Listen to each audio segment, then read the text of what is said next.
here is a breakdown drawing of a vertical turbine pump. We can see in this picture that there are three shafts that help make up the vertical turbine pump. You've got your bolt shaft, which runs throughout the length of your bolt assembly and into the column assembly, where it's coupled up to your line shafts. Your line shafts just create your pump depth and give you the depth you need for your pump.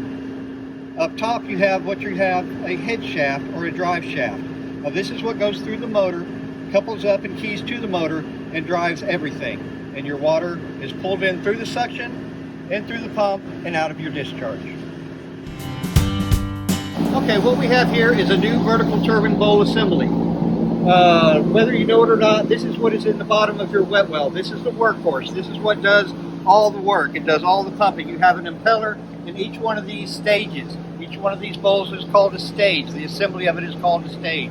They each have an impeller in them, and they each pull water. It doesn't matter how many impellers you have, you're going to get the same amount of flow, but as you add impellers, you get more pressure.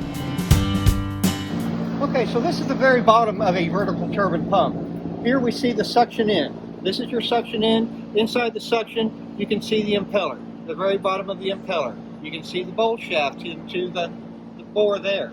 This is where all the water comes in and begins to get boosted up and taken to the top to the discharge of your pump. All right, what we have here is a bowl assembly vertical turbine in the process of being refurbished. We have here the suction. This is where everything starts and where the inflow starts. The water goes into the suction and gets pulled up by the impeller.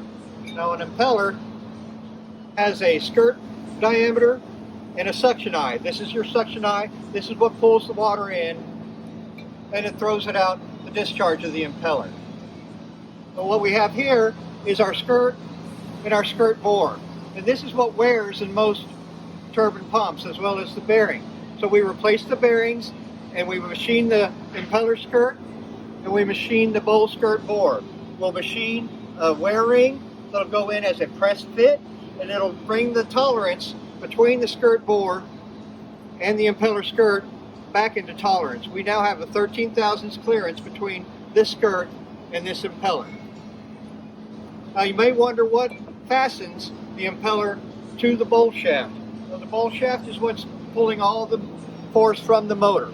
The motor spins the shafts, it goes down to the bolt shafts, and it spins the impellers. So to attach the impeller to the shaft, we'll put the impeller in place and get what they call a tapered split lock collet. Now on the outside of this collet, there is a taper. It is going from a big side to a small side, but the inside is the same diameter as the shaft of the pump. So it will slide on now that it's split open, and we can bring it down and put it into the collet bore.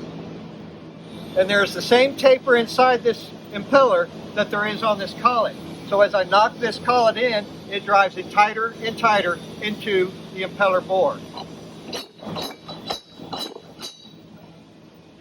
Now the impeller is affixed to the bowl shaft and will get spun when the motor turns on.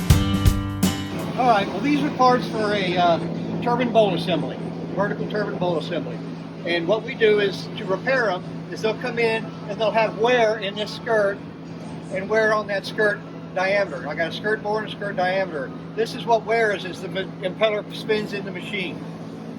So we take them out, we machine this skirt true, we get a identical diameter on all these impeller skirts, and we get a diameter here and bore it out, and we make what we call a wear ring. The wear ring brings this diameter back into tolerance with this diameter. Right now we have a 13 thousandths clearance between this diameter and this diameter. It was at 40 thousandths before we started the repair. Many pump manufacturers will not go through the efforts to try to refurbish a pump for you. Here at Pumps, Motors, and Controls, we have the technology, we have the know-how, we have the tools, and we have the ability to tear apart a vertical turbine pump, tell you what's wrong with that pump, and tell you how we can fix it for normally half the price of a new pump. Most manufacturers will not go through this process. They'll want to pull your old pump out, throw it on the ground, and sell you a new pump. We just don't do that here at Pumps, Motors, and Controls.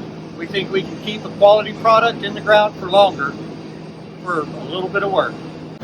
If you're really looking for a manufacturer that will give you the straight line on your pump and the needs of your pump, then give us a call today at Pumps, Motors, and Controls.